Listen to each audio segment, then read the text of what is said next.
So, good day. Very glad to see so many of you here, and there's quite a bunch online as well. It's my great pleasure today to introduce to the first HEAS Archaeological Science Seminar Series lecture this term, Alexander Stagl, the CEO of Novetus GmbH, and Dr. Michaela Binder, Senior Project Manager at Novetus. Alexander Stagl studied classical archaeology and prehistory in Vienna and Rome. After completing his studies in 2007, he co-founded Novetus in 2009, which has since become one of the largest commercial archaeological companies in Austria, but is also operating internationally.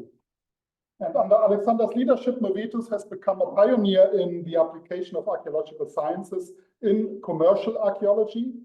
Projects conducted by Novetus comprise archaeological excavations, where Novetus conducts both rescue or exploration excavations, but Alexander will detail that in a moment, the right terminologies to be used here, as well as preliminary surveys to document and preserve archaeological sites to the highest scientific standards, building research, in which Novetus plays a significant role in the study and documentation of historical buildings, balancing modern requirements with conservation concerns, bioarchaeology, focusing on the analysis of human and animal skeletal remains, geophysics or geophysical prospection, where in cooperation with Geosphere Austria, Novetus Terra Prospect uses state-of-the-art magnetometry and ground-penetrating radar measurements to explore archaeological sites, and public outreach, as the company is committed to sharing results with the public and the scientific community through lectures, exhibitions, and publications. Magister Dr. Michaela Binder completed her Master of Science in Physical Anthropology at the University of Vienna in 2007. In 2014, she earned her PhD at Durham University, where her doctoral research focused on health and diet in Upper Nubia during periods of significant climatic and political change. And after several years at the Department of Bioarchaeology of the Austrian Archaeological Institute, she has led the bioarchaeology and scientific research divisions at Novetus since 2019, and also serves as an external lecturer at the University of Vienna. Michaela Binder has participated in numerous archaeological and bioarchaeological projects in Austria and abroad, including in Sudan, Egypt, and Turkey, and she has published extensively not only on health in ancient Nubia, but also on skeletal evidence of cardiovascular disease and cancer in antiquity. She currently leads the FemCare project, an FWF project, which aims to uncover the history of medical care for women through the interdisciplinary investigation of historical and bioarchaeological records related to the early modern hospital of the Elizabethans in Vienna. Today, they both will be talking about archaeological sciences and commercial archaeology, the status quo, challenges and prospects, drawing upon their extensive experience in this important field of exploration and contract archaeology. Please join me in warmly welcoming Alexander Stagl and Michaela Binder.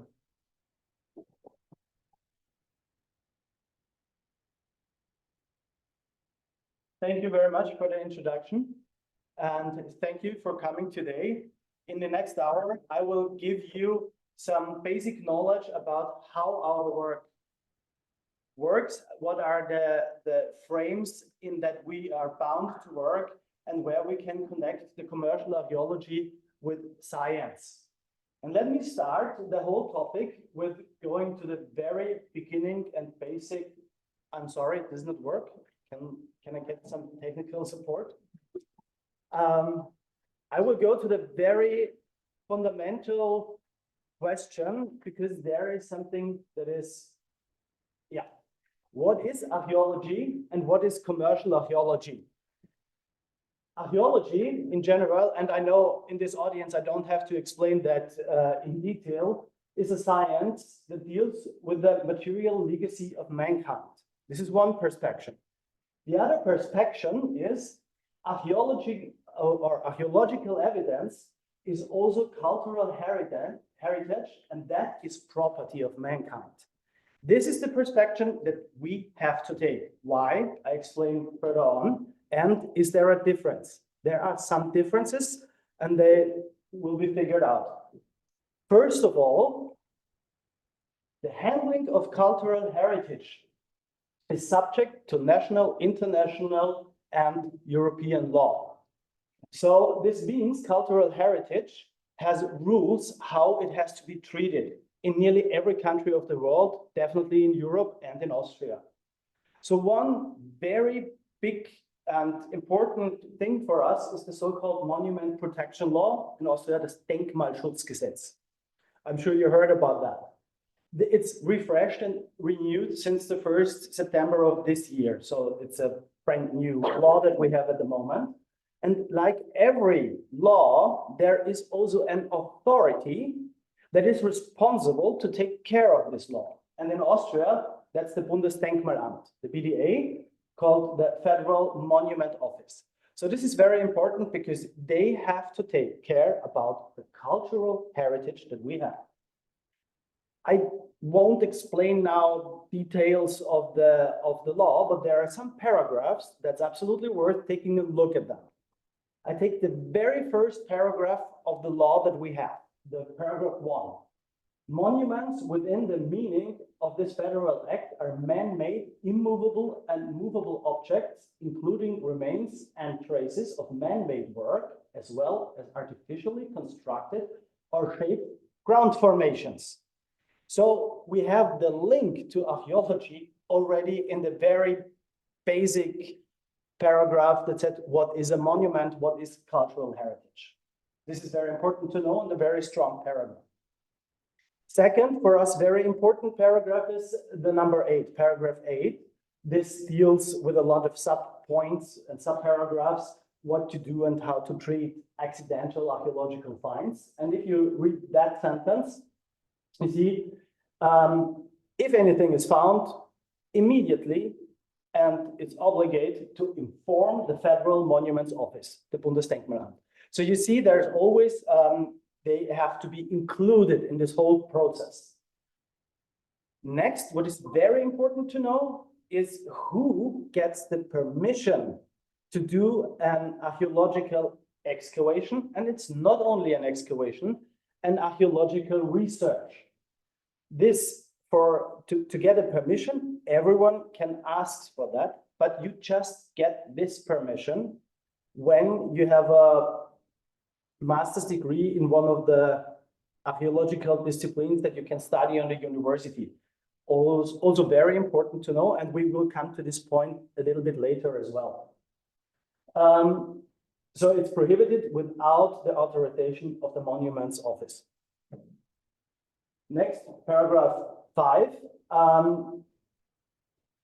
There is also written, and it's important to know that the whole documentation, everything what we do is done under the control or under the guidelines that is done by the Federal Monuments Office. And last point, also for our topic today, an important thing that the Federal Monument Office is, it's obligated to them that they publish the most important results. I'm sure you all know the FÖ series that is published by this institution. So there are some few paragraphs. We are bound to that. We work with them. An overview to commercial archaeology in Austria. First of all, and of course the number is a little bit flexible. The last time I tried to get real clear numbers is some years ago, but around 59% of all the excavations in Austria that take here in this country place are done by archaeological companies like ours are. There are several more of them. The next point is the majority of employees in archaeology. As you see, I marked it with them question marks because this is also fluctuating and flexible, but I assume that the companies in Austria are the majority, the biggest part for archaeological jobs in Austria. who is the provider of archaeological service in companies? We are talking about companies, but there's also a handful of societies that sometimes provide this service as well. I just want to mention the further. This is an association of Austrian service providers that are founded 2 years ago. And because we want also the companies want to, this is exclusive for companies and not association, we want to connect a bit more. So now I come to the point, what is our service exactly? When we talk about commercial archaeology, all the people think about rescue excavation. That's really not all. First of all, the consultancy. So at the beginning, at the planning process of some building projects, we are sometimes already part of this process. And we do the sorry, I always stumble about the word.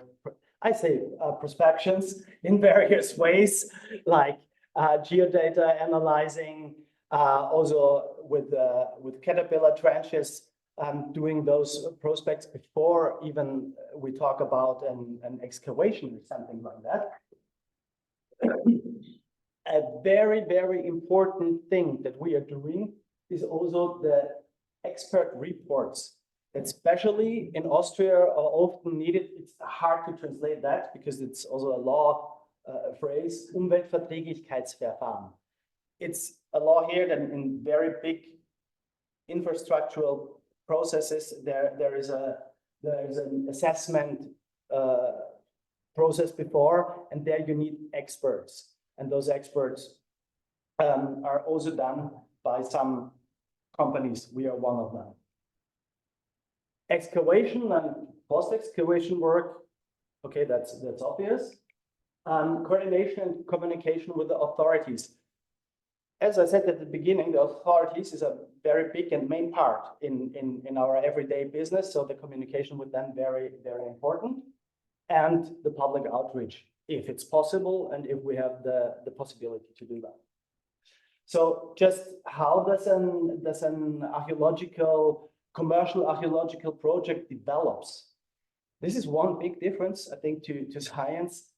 We just are going to become active if there is a building project. This can be a big street through whole Austria and also something very small, but it's always a building project that we are connected with. So at the beginning, there is the planning and there is the submission of the building project. Now there is the point that the people, the developers, they have to communicate with the monuments office. There is sometimes, if we are consultants, we are already here in this step, but some, or in a lot of cases, they have to do it on their own. Then the prospection starts and the definition which mission has to be taken or has to be done, which kind of excavation. Latest at that point, the companies come to the process, and then the archaeological work really starts. So there is some work and some steps before we get into a project. We start to excavate. How does this look like in practice? I call it the trinity of those three parties that are always in project that commercial archaeology is doing. This is on the one hand, the archaeological, the building developer, the landowner, the Federal Monuments Office, and the company. We all are bound together because they have to get the permission by the office, as well as we have to get the permission. We are as well controlled by the Monuments Office, so the companies, as well as the building developer. So there is always this connection, and we work in contract with so the company works in contract with the building developer. And now the big question, when we talk about all the work that we are doing, and I told you there are much more than just excavations, who pays for that? It's the polluter pay principle. So it means the building developer has to pay for all the work. And now there is something that is very, very important to mention when we talk about commercial archaeology. They are not interested in results. Of course not. They want to build something. And I sometimes get this urban legend, if we find some responsible person of a construction site who is very interested, then the work is easier. No, if it's a good person who is doing his quality job, they look that the costs are low. This is their job. They have to do their job. We have to do our job. They have to pay. We never shall forget this. They have to pay for that, and they don't want it. Okay. It's true. Sorry, hard fact. But so you can imagine that this maybe causes conflicts. So to get there a line that this conflict stays cold and not becoming hot, which is not always working, is there are rules. As you can imagine, if they don't want to pay, so they want a little archaeology. So there is something very clever or smart in our system. As I told you before, we have the law, and with the permission to do an excavation, there is obligate the guidelines how to excavate and how to treat the findings. And this is also published by the Bundesdenkmalamt every year. I'm sorry that I always show the very first version of those guidelines. It's from the year 2012. It's already new every year or every second year, because on the cover picture, this is me as a student. So I like this much more than all the other publications, but it's refreshed and renewed and updated every year or every second year. So it's quite okay. And this is the minimum. Below those guidelines, there is no work to be done. So just some main important things of those guidelines. I call it the equality of features and findings. So if it's some very seldom Paleolithic site that we find, or if we have a polycultural settlement with from Neolithic to the Iron Age, every feature, every single layer, by the way, it's a single layer excavation that is obligate, has to be treated the same way. This is also for grave sites and also for more modern sites or situations that we are come into. And the minimum that has to be done is every single layer has to be at least photographed, measured, described, and set to a context. Very important. So there is no possibility to say, let's do just this from this epoch, or no. Everything has to be documented and excavated. There is also, as you can see, the treatment with the findings. We don't look, there is no company in Austria that said we are specialized on, for example, Iron Age settlements or something else, because it's the building developer that says where it has to be excavated. So we have this really wide range on different findings from different epochs. If it's ceramics or from different times, they also have, just to show you some examples, that we have materials and findings from all times that are possible. They also have some minimum standards that has to be done. So this is, of course, the identification and the dating of the findings. Again, to set it in a context, very important. It has to be preserved and protected from further deterioration, inventoried. And what is also new with the law now, it's before we start to excavate, it already has to be clear where are they stored. And they have to be packed and stored properly so that they don't keinen Schaden nehmen. So what is the product after an excavation? So where is our job? Now I come back to the excavation again. Where does it end? I take this huge excavation. I'm sure you heard about the Ebrechtsdorf site that we excavated some years ago, because this is a very good example. On the plan, you see the borders of an excavation, it's not the site that making the borders of the excavation, it's the building project that has this, this shape. So first of all that. The second thing, you can imagine such a huge excavation with special objects and object groups, findings. There is a lot of data. And this is also standard in the archaeological process. All the data and all the information, what I told you about the findings, the features, it has to be described, measured. They have to be in this structure ordered that the data is preserved. And an excavation is finished when the report and the documentation is completed and it's given to the authority that the monument, das Denkmalamt BDA, Entschuldigung. So we all, this is then the whole contract is fulfilled, then we finish the work. But something also important to mention, we often forget these reports we have to write, they are limited for just 50 pages, for example. It's a huge number of data of very, also, for example, all the 3D models, all the measurements, that all the information that is included in this documentation system. You can use that as well as the material. It's sometimes unseen.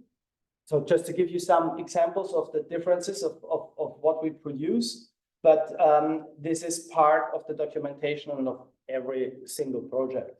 So now I give you an overview of the frame that we are working in, and some more from my colleague, Dr. Binder.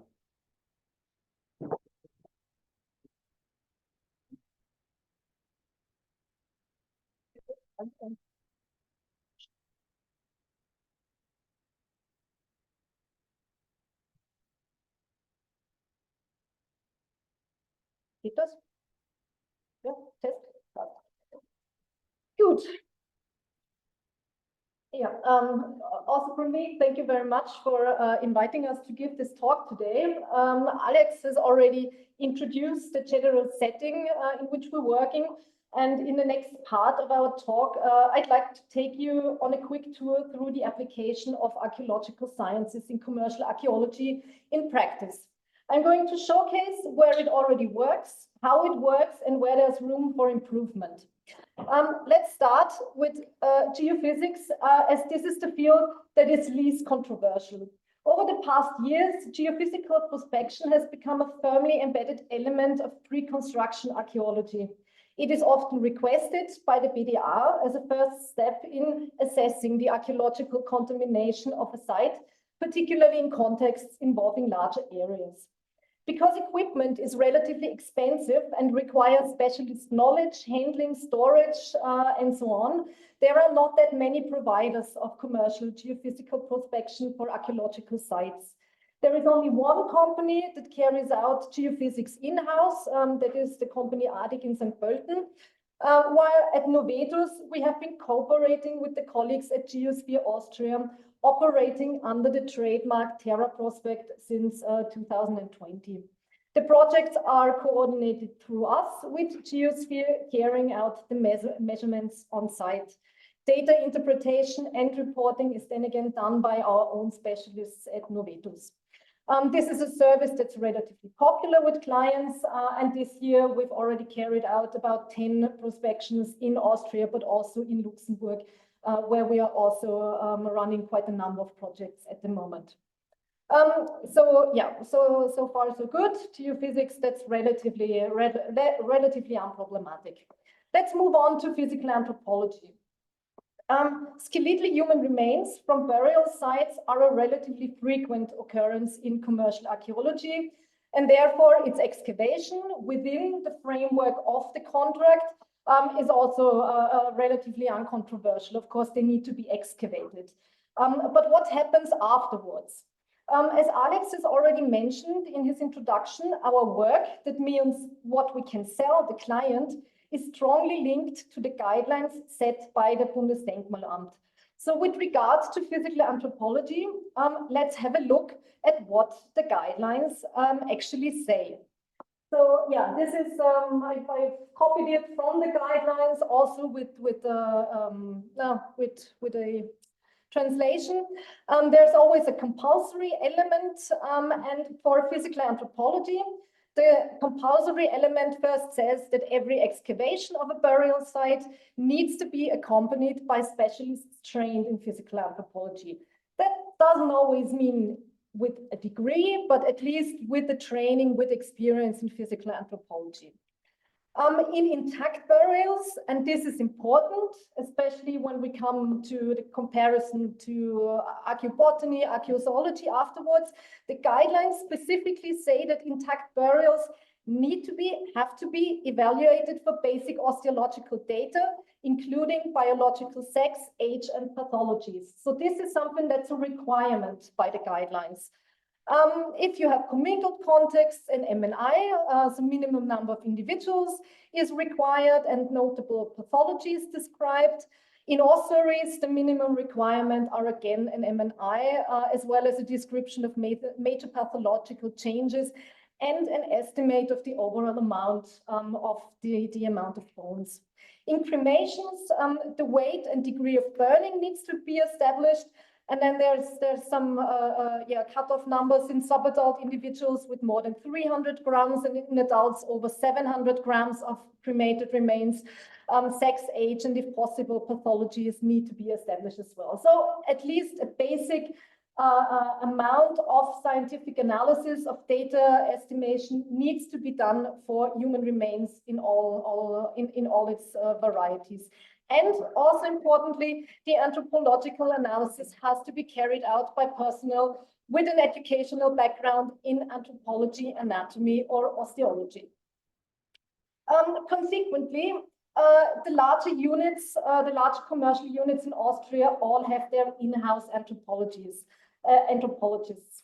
This is our lab at Novetus, where we currently employ 3 trained full-time anthropologists, including myself. According to the guidelines, our work includes the cleaning as well as the establishment of basic osteological data as part of the reporting requirements to the BDA.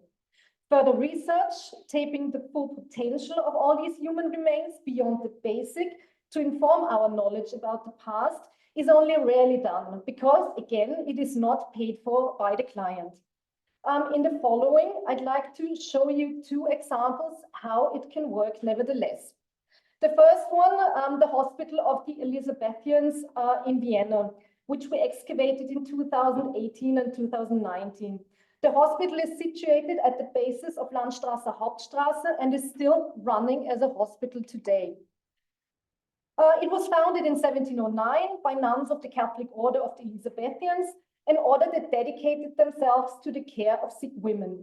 The hospital thus became the first women's hospital in Vienna. 2019, prior to the construction of a new hospital wing in the former courtyard, we excavated parts of an extensive cemetery of patients that died in the hospital between 1715 and 1784. We uncovered the intact burials of 365 women, buried as was customary at that time in narrow, tightly spaced pits used for the burial of up to 12 individuals. Because little is known about the lives of ordinary women in the 18th century and to an even lesser degree the medical care provided to them, I created a follow-up project that was generously funded by the FAF in 2023. Under the title Unseen Women, the Hospital of the Elizabethans in Vienna and the Development of Gendered Medical Care in the 18th Century, from an interdisciplinary historical and bioarchaeological perspective, we not only have the chance to uncover the life histories of the women who were treated at the hospital from a bioarchaeological perspective, but also to integrate them with historic research to elucidate the origins of gendered medical care. The historical elements are done by colleagues at the University of Vienna and the Austrian Academy of Sciences, and we also cooperate with international colleagues to carry out further biomolecular analysis of the human remains. And there's also a PhD project on the human remains done by Hanna Grabmeier, who works at Novetus and is supervised by Sylvia Kirchengast at the University of Vienna. One crucial aspect, we also cooperate closely with the Elizabethan nuns who still live and work on site and see themselves as the spiritual guardians of those who died in their care in the hospital. And so they are integrated in every step of the research project and are frequently updated about the project. But coming back to the question of how archaeological science can be done in a commercial setting, yes, we can also apply for third-party funding, and the FVF recognizes us as a research institution in its own right. But, and here we have to be realistic, writing an FVF grant, as some of you will know, takes a lot of time, which in a commercial setting is not always possible, because this is obviously not paid for by the client. Writing the Elizabethan grant was only possible because I was on maternity leave, and my son slept a lot during his first year of life. And yeah, this is where we have to be, we have to be honest. On a smaller scale, applying for grants is a bit easier for us. This is one example. The British Association of Biological Anthropology and Osteoarchaeology gives out commercial grants each year. And in 2023, our staff osteologist, Sheridan Strang, got one of those for a pilot study detecting metabolites of tobacco in dental tissues through paleometabolomics, a project that is carried out in cooperation with some colleagues here at HEAS. The bioarchaeology of smoking and tobacco use has been a big topic in bioarchaeological research in recent years. So far, it has largely been detected through skeletal signs, so tobacco staining on the teeth, like you can see in this picture. For her pilot study, Sheridan chose teeth from 5 soldiers fallen at the Battle of Aspern against Napoleon, which we excavated in 2018, and who showed these traces of tobacco in their teeth. Applying metabolomic analysis and mass spectrometry on these teeth, it was possible to, and this is, what does this work? Does this work? No, it doesn't. Oh, it does work.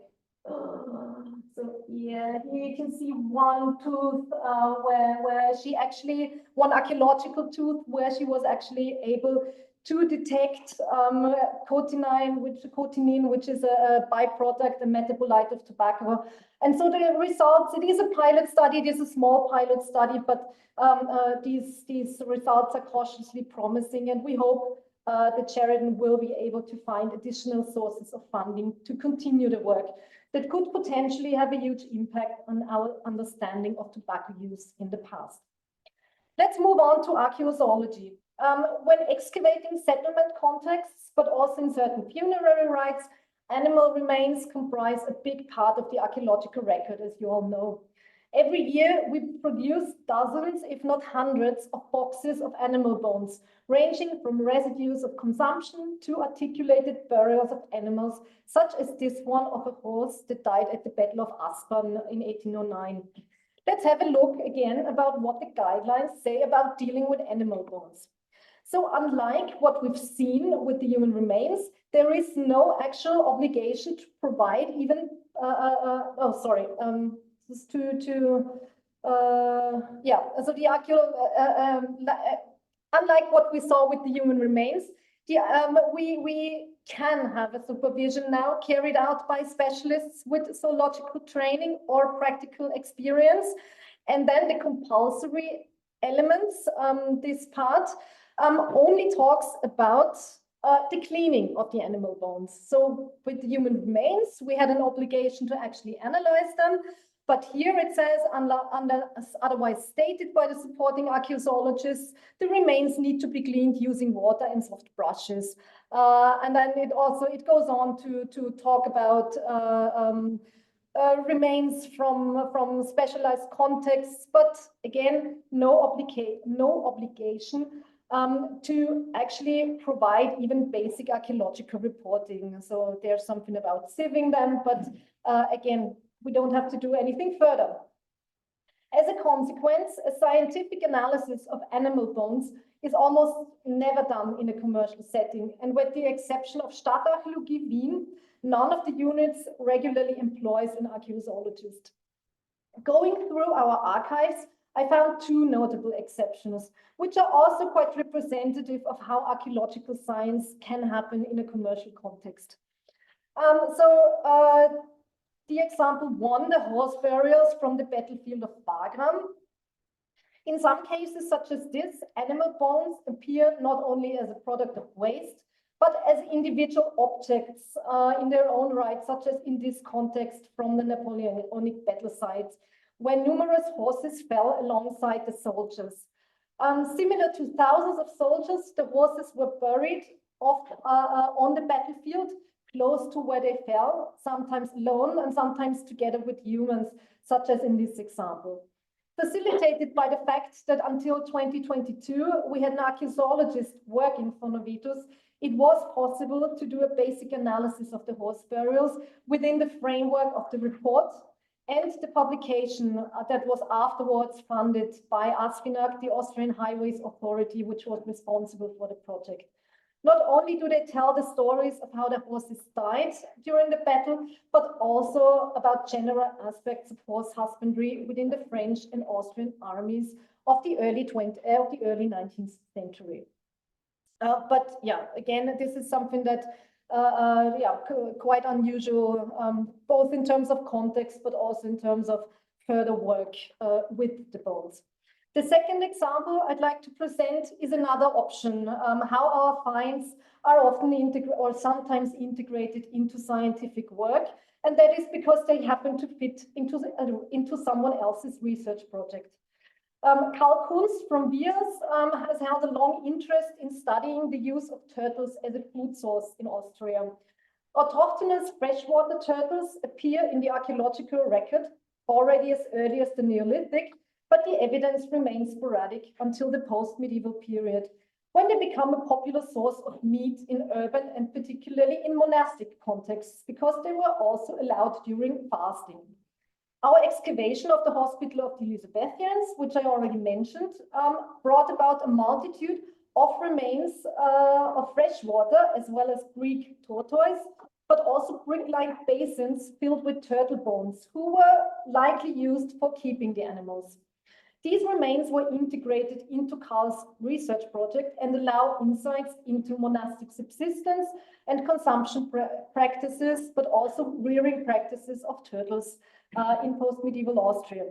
But again, in this context, the more detailed scientific analysis of materials found within a commercial context was due to a personal interest on part of Karl, rather than to any systematic obligation to do so. Moving on to Archaeobotany, where the situation is even more bleak. Let's look at the guidelines again. It says in excavation of settlement sites, an archaeobotanical supervision is recommended. So again, doesn't have to, but can happen. Can be carried out by specialists with botanical or practical training in archaeobotany. The compulsory element: archaeobotanical finds and samples need to be stored under conditions similar to on-site. Finds need to be stored in containers in sturdy containers to avoid crushing. If it's possible, that's another element that's relevant. If it's not possible to recover the entire object, additional sampling for species identification, dendrochronology, or radiocarbon dating is recommended. Again, we have a recommendation, but we have no obligation that this actually has to be paid for by the client.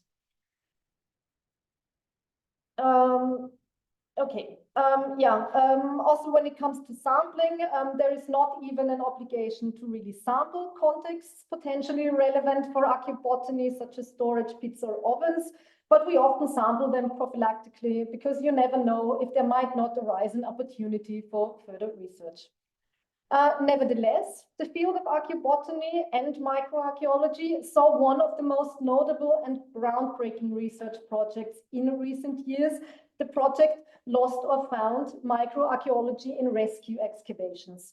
The project, led by Peter Trebsche at the University of Innsbruck, invited all commercial units in Austria to contribute soil samples from prehistoric settlements all over Austria for further microarchaeological screening, with the aim of testing the potential of the method to reveal a wide range of additional insights in past human life, such as daily activities, subsistence, and food production strategies.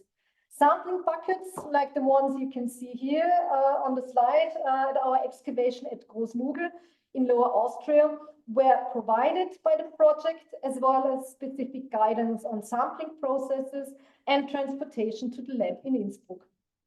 Over 600 samples from 25 prehistoric sites were collected over the course of the project. They were wet sieved and the microarchaeological finds, comprising charcoal, charred plant remains, silex, metal slag, and fish bones, were analyzed by specialists at the microarchaeology lab at Innsbruck and at the Austrian Academy of Sciences in Vienna. This project was groundbreaking in its specifically recognizing the potential of commercial archaeology, in its constantly producing a lot of archaeological data on a lot of sites that basically just needs to be skimmed off by a research project and can start at the time when it is really fresh out of the ground. Right. Let's move on to the last section I'd like to introduce. When it comes to other areas of archaeological science, like everything that's to do with geosciences, with metallurgy, this is again something that is very rarely integrated into our practices. There is it finds no mention in the guidelines about archaeological excavations. So again, no obligation to actually do so, unless we find such extraordinary things like gold hoards, like the one from Ebrechtsdorf that you can see here. And just briefly, because I think that's a project, most of you will have heard about the project, the gold treasure of Ebrechtsdorf, which was such an extraordinary find or in the Austrian archaeological spectrum in general, that through funding by the Austrian railways, the ÖBB, who were the polluter in this context, through funding by the BDA and by the Natural History Museum, it was possible to carry out a large research project to investigate these extraordinary finds, including insights into where the gold was procured, how the gold was worked. But I think most of you will have heard about that project extensively by now. So in conclusion, archaeological science is possible in commercial archaeological settings, but it is often difficult because it is not required by the official framework and hence does not have to be paid for by the client. Commercial archaeological companies are research institutions in their own right. They often employ highly trained specialists and can and are usually very happy to be included as partners in archaeological science research projects. We're always happy to share data. Commercial excavations currently account for 95, and I repeat 95, Alex said 59, but it really is 95% of all archaeological measures in Austria. So we create a lot of materials, but in the majority of cases, the full potential for extending our knowledge about our history is almost never explored. There are as yet no systematic exchange between commercial archaeology and research institutions, which is another aspect, and that's something we would also, as a final point, like to just bring into discussion how the connection. So if we see again the world, the trinity of commercial archaeology, but how can we bring it together with scientific institutions? How can we better enable also students? This is something I have not mentioned in my talk. Student projects. We have such a large amount of material that we produce every year. How can this be better integrated with archaeological science, with funding, with research institutions? And yeah, I think this is our final point of this talk. And so, yeah, again, thank you very much for providing us with the opportunity. Oops, start at the beginning. No. Thank you very much for providing us with the opportunity to speak to you today. Yeah, if you have any questions, I'm sure both Alex as well will be happy to answer them.